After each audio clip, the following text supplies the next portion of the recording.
আজকের গল্প মেয়েদের জীবন। খুব অদ্ভুত ব্যাপার হলো, জীবনের শুরু থেকে 24টা বছর আমি যে বাড়িতে কাটিয়েছি সে বাড়িতে এখন এলে জিজ্ঞাসা করতে হয় যাব কি না। সেই বাড়িতেই আমি বেড়াতে আসি, সেই বাড়ি থেকে ব্যাগ গুছিয়ে বেরিয়ে যেতে হয়। যাওয়ার আগে কয়েকবার দেখে নিতে হয় কিছু ফেলে যাচ্ছি না তো। আর ওই যে আমার স্বাদের ঘরটা, এভাবেই ফেলে যাই আমি। এই ঘরের পর্দা, এই ঘরের বিছানা, আলমারি, ড্রেসিং টেবিল সব আমার খুব কাছের।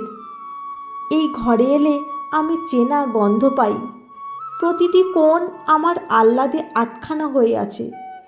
আগে আমি গুছাতাম না, এখন এসে দেখি মা পরিপাটি করে গুছিয়ে ঘরটিকে বন্ধ করে দিয়েছে। না হলে কেউ এসে ঢুকে এলোমেলো করে দিতে পারে এর জন্য। কত রাত জেগে কাটিয়েছি এই ঘরে, বান্ধবীদের সাথে কত গোপন আলোচনার সাক্ষী এই ঘর। আমার কত কান্না, কত অভিমান, কত রাগ দেখেছে এই ঘর। মন ভাঙা রাতে ঘরে জানালায় বসে আকাশ দেখেছি সারা রাত। কত ছুটির দুপুরে শালিক পাখির মতন ঝগড়া করেছি মায়ের সাথে। স্কুল থেকে নিজের ক্লান্ত শরীর এলিয়ে দিয়েছি এই ঘরে।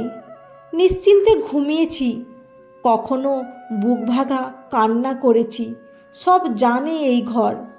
সারাদিন ঘুরে এসে অন্ধকার ঘরে পরম শান্তিতে পছন্দের গান শুনেছি। কতবার কত জিনিস লুকিয়েছি খাটের কর্নারে, তোশকের নিচে। ওই যে আলনাটা অগোছালো করেছি কতবার, শুধুমাত্র একটা জামা পাচ্ছিলাম না তাই। আবার একদিকে শাড়ি, একদিকে সালোয়ার, একদিকে কুর্তা প্যান্ট সব গুছিয়ে সাজিয়েছি। অবাক করা বিষয় হলো, এখন যে ব্যাগে কাপড় নিয়ে আসি ওই ব্যাগটা সোফার এক কর্নারে পড়ে থাকে। যেভাবে নিয়ে আসি সেইভাবেই নিয়ে যাই। ভাবি 2-4 দিনই তো থাকবো, 2-4 দিনের জন্য আর আলমারিতে রাখবো না।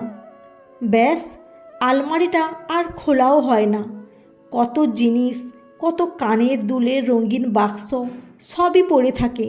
একটু হাত দিয়ে দেখি, মাকে জিজ্ঞাসা করি, এটা কবে কিনলে, ওইটা কবে আনলে, এই চাদরটা কি নতুন, এই জিনিসগুলো কখন কিনলে মা।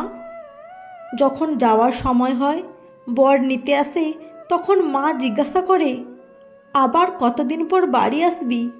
আমি চুপচাপ ব্যাগ নিয়ে বেরিয়ে যাই। জবাব দেওয়ার মতন কিছুই থাকে না।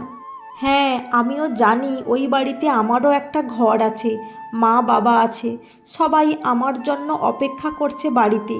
তাও এই ঘরের মায়া কাটে না। প্রতিবার যাওয়ার সময় পিছন ফিরে তাকাতে পারি না। কেন এমনটা হয়? প্রতিটা মেয়েরই কি এমনটা হয়? বন্ধুরা, আজকের গল্পটি কেমন লাগলো? যদি ভালো লেগে থাকে অবশ্যই একটি লাইক দিয়ে চ্যানেলটি সাবস্ক্রাইব করে পাশে থাকবেন। অসংখ্য ধন্যবাদ।